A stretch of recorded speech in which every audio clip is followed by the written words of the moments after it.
Tuesday, January 15th on That Betting Show at sportsbookreview.com. He's Teddy Savransky. Give him a follow at Teddy_covers. I'm Donnie Seymour at Rightside VP. A lot to get over. It is a Tuesday. We're going to get you through this week, folks. Conference Championship week. And I should say, just a few days away, but a lot to go over and talk about it. If you haven't done so yet, folks, at SBR Sports Picks on Twitter, give us a follow. Subscribe on YouTube. Can't say it enough. Every time, if you subscribe on YouTube, people, every time we go live here on the networks, you're going to get that notification. Pop in and say hello. SBRodds.com for all your latest line movement. Again, That Betting Show, Donnie and Teddy, one-stop shop for all your sports betting needs in under 20 minutes. Let's get after it right now. Big upsets, Teddy, in the ACC last night on Monday night. Syracuse cashing at a nice lottery ticket level, plus 1,100. Pittsburgh still cashing at a nice plus 180 out there. Some injuries coming into fact in that game, Teddy, but interesting nonetheless. The ACC center stage last night, the big dogs going down. Sure, and we kind of laughed about it on the show, saying, well, there are not a whole lot of money lines out there for Syracuse.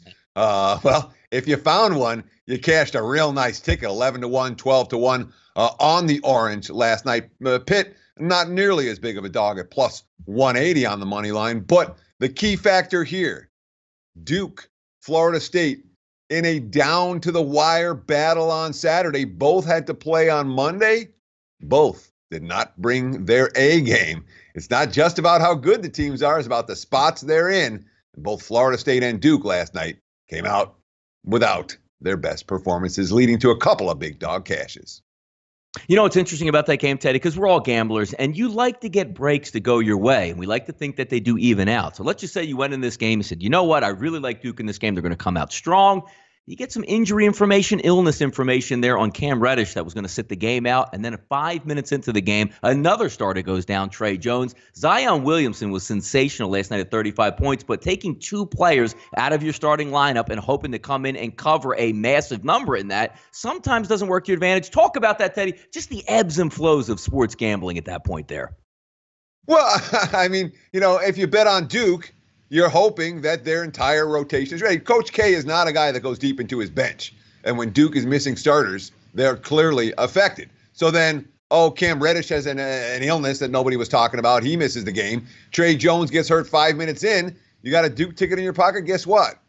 Oh, well, it's even with good information, that doesn't mean you're going to be on the right side of every break. And last night, if you had Duke, a couple of bad breaks with an early injury and an unannounced illness causing Duke to be less than 100%.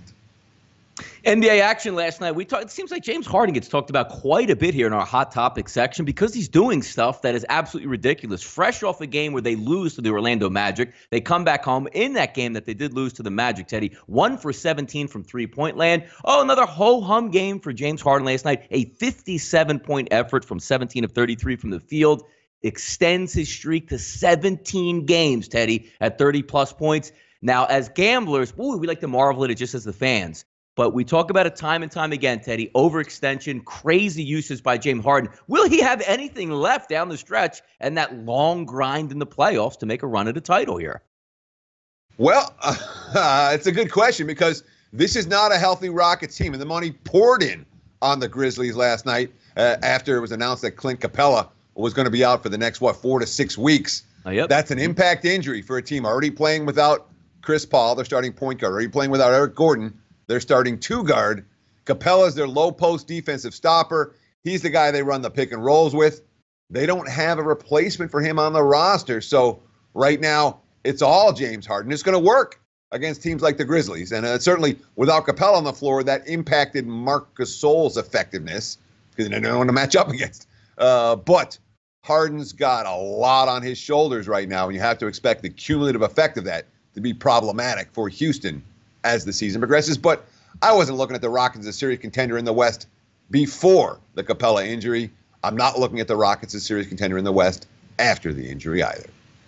Yeah, close to 18 points a game there, Teddy, out 4 to 6 weeks. And again, more going to be put on Harden's shoulders throughout this, January, February, March type of run. We'll see how that works out there with the Rockets. We'll get back to a little bit of NBA action later in Watch What You Bet, Teddy. But coming up again in the news today, Kyler Murray. And kudos if you have his agent. If you're Scott Boras, you are all about the money and squeezing every single angle you can from baseball to football. Really a unique situation here. Goes in and puts his hat in the ring there for the NFL draft. Now, he doesn't have to commit to the NFL at this time, but just putting his hat in the ring to try to reopen and renegotiate with the Oakland Athletics, Teddy. An amazing thing because it doesn't come around too often. I mean, you go back to the Bo Jackson days, the Deion Sanders days. Not to say he would play both sports, but the leverage by Scott Boras and what he's putting on the Oakland Athletics right now, pretty incredible.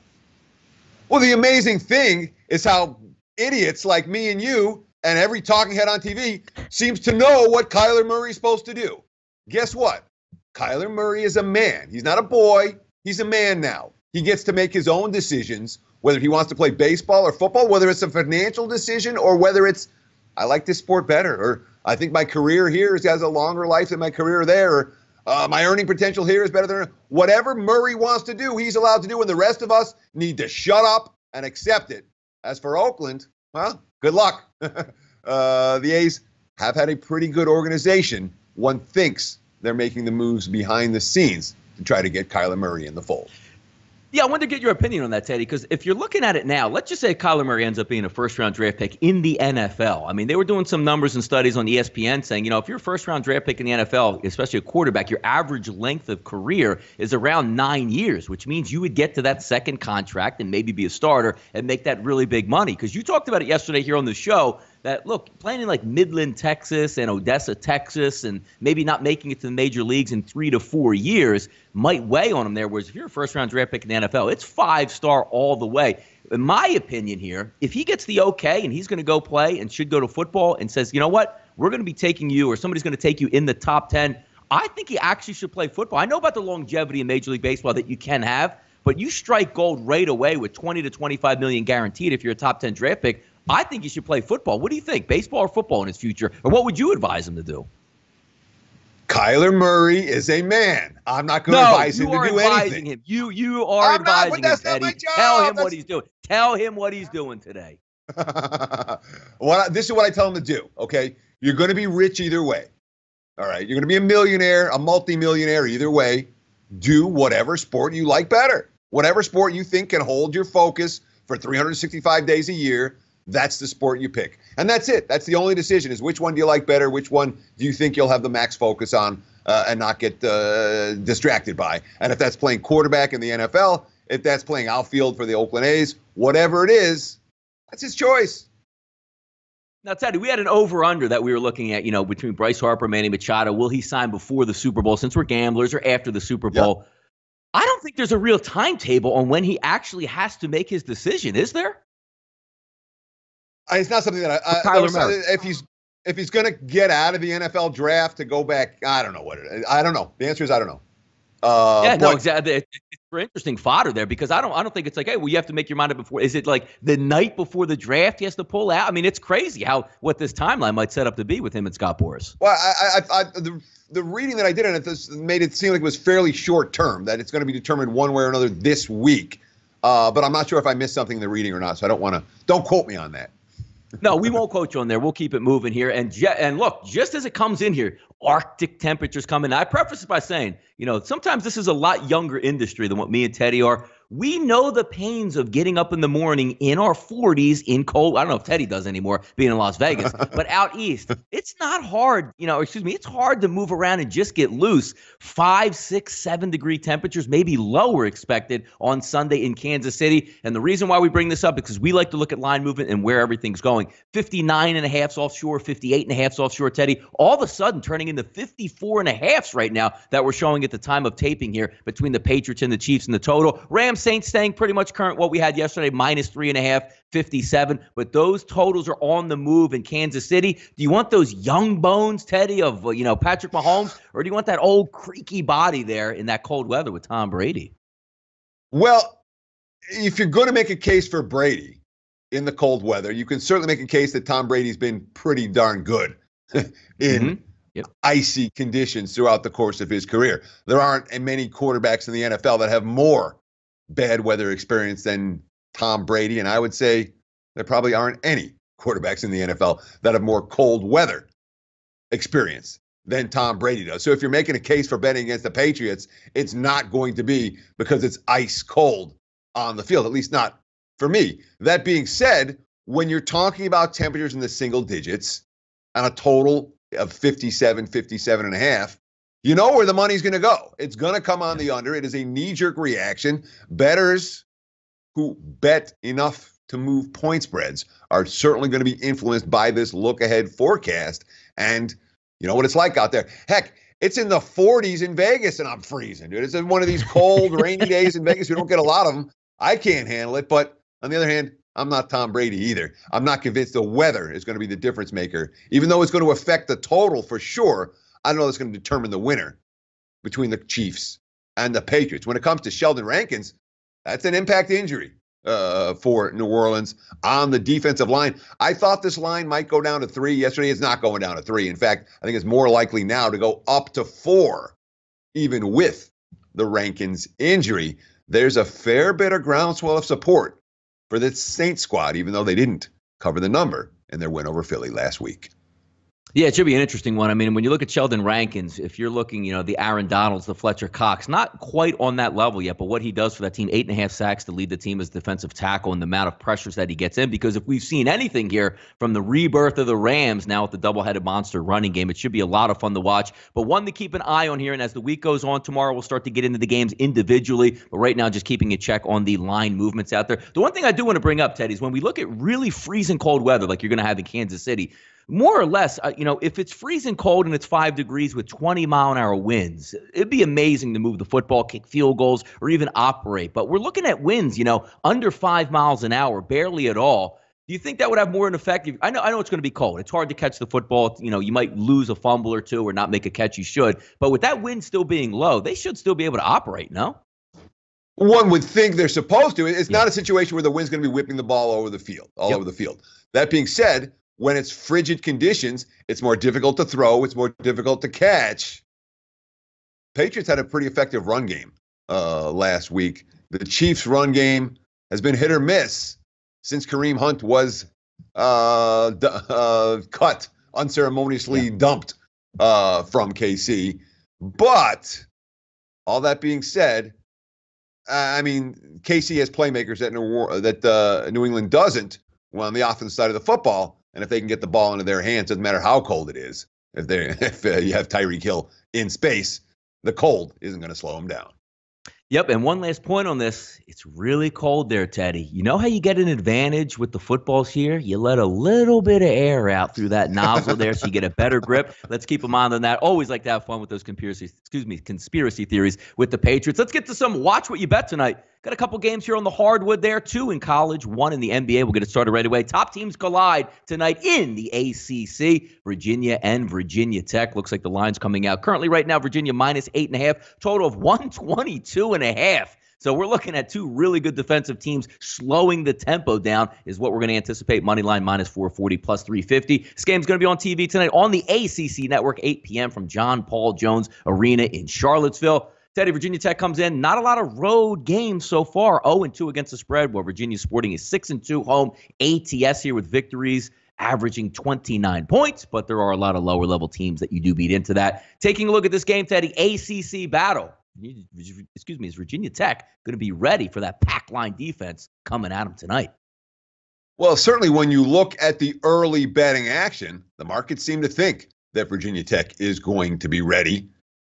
We've seen nothing but Hokies money. The 8.5s are gone. The 8s are gone. I'm seeing mostly 7.5s on the board right now. We're all seeing some over money, which is something you don't normally see in Virginia games. Of course, the Hokies played, the Virginia gets the pack line defense. The Hokies defense doesn't have a name.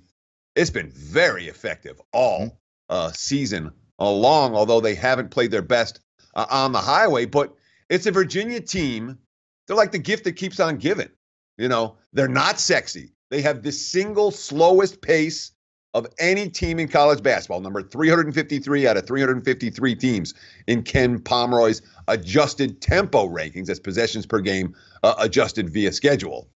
And yet all they do cover numbers. 12-3 against the spread this season. 18-8-1 against the spread during the regular season last year. That's 30-11 with a push in their last 42 lined regular season games. The Virginia Cavaliers, there's no betting bandwagon for them. The sharps don't love them. The public doesn't love them.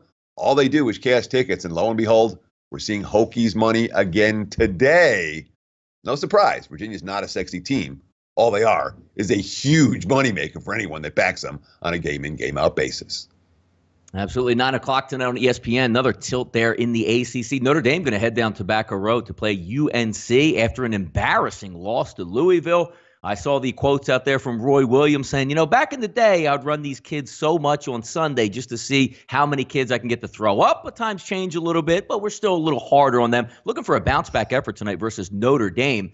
Should be an interesting one because you look at Notre Dame, again, not that much on the road. Most of the big boys stay home, and you'll have the neutral court games. 0-2 straight up, 1-1 against the spread. UNC 7-1 straight up, obviously outside of that loss that you just took on Saturday. 4-3-1 ATS. Some injury information. TJ Gibbs should be back for this game after missing the last one with an illness to help out Notre Dame. Number seems high, but are we going to get a correction that says, you know what? How bad UNC was on Saturday, they're really going to improve. They're going to have a bounce-back effort tonight in the Dean Dome, Teddy.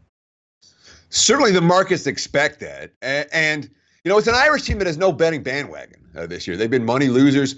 Bray's got a good long-term track record as a road dog, but this Irish team this season hasn't been making money in that road. Well, 1-1 against the spread. They haven't played a whole lot of true road games yet.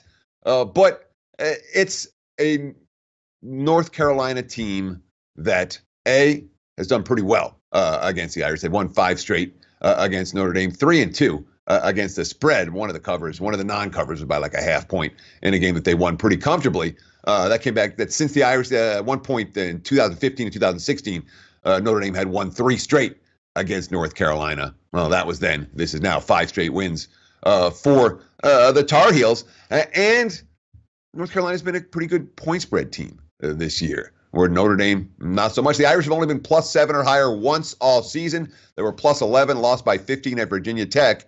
And yes, you would expect a concerted effort from North Carolina in this particular ballgame after losing at home by 21 to Louisville over the weekend. So maybe the line's a little bit high. It's still Tar Heels are pass for this better. This is a step-up spot for North Carolina. I will not stand in front of them this evening.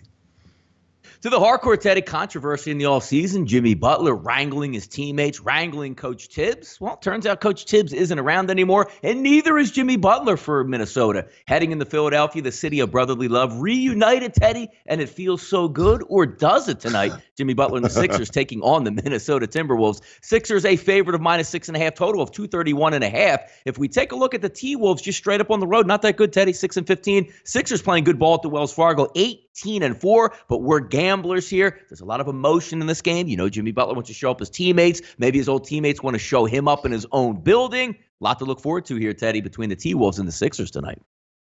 Yeah, and it's certainly, I want to start with the records, okay? The T-Wolves are 6-15 on the road, straight up. The Sixers are 18-4 at the Wells Fargo Center, straight up. Say, wow, I can't take Minnesota. They're getting killed on the road, and the Sixers keep.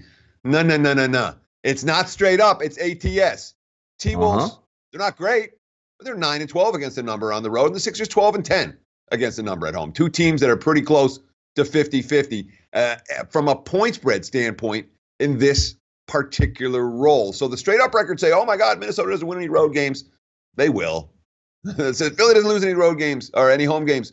They will. But more than that, from a point spread standpoint, the straight up records, not quite as influential. Now, we've seen a bunch of these return of the star or the former star in recent ball games. We really have. What did we see? We saw Tony Parker go back to San Antonio. Yep, just recent. Last night. We saw Blake Griffin go back to L.A. And beat the Clippers. And the really good performances from the teammates of the star as well as a star in these step-up type games. So you'd say, all right, well, this is where we see the guys that play with Jimmy Butler now looking to step up against his former squad. But, it's not the return trip to Minnesota. It's the road game that tends to get that level of effort. So if you're saying, Jimmy Butler's return. No, it's not Jimmy Butler's return. It's Jimmy Butler facing off against his former teammates. When he goes to Minnesota with Philly, that'll be, quote unquote, the step-up game. T-Wolves coming off a really impressive showing the other night where Karl Anthony Towns, 27 rebounds, 27 points, 4 block shots, and a win over New Orleans. But, beating New Orleans at home is not the same as beating Philly on the highway. It's not like Ben Simmons isn't coming off a good performance. He had 20 points, 22 rebounds, and 9 assists in the win over the Knicks. Philly's not winning by margin the way that I like them to win. And I am concerned, however, about Minnesota's injury situation. Jeff Teague had another ankle injury after getting back last week. He's been upgraded to probable, but of course, Derrick Rose and defensive stopper and former Sixer Robert Covington are going to be out tonight for Minnesota. Yeah, it looks like got a high total in this one also, Teddy. 232. I'm showing you second highest total tonight, only behind the Oklahoma City Thunder and the Atlanta Hawks. So it should be a good one in the city of brotherly love. Off the mic segment, Teddy.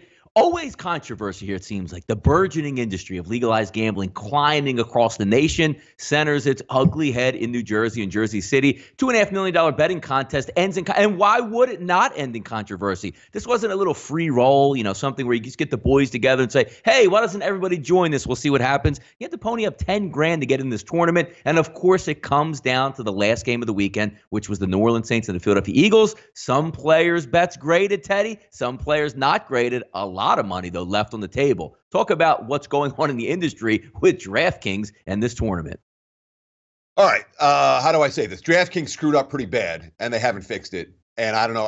If I'm Rufus Peabody, I'm probably getting legal assistance at this stage because he got screwed out of $1 million.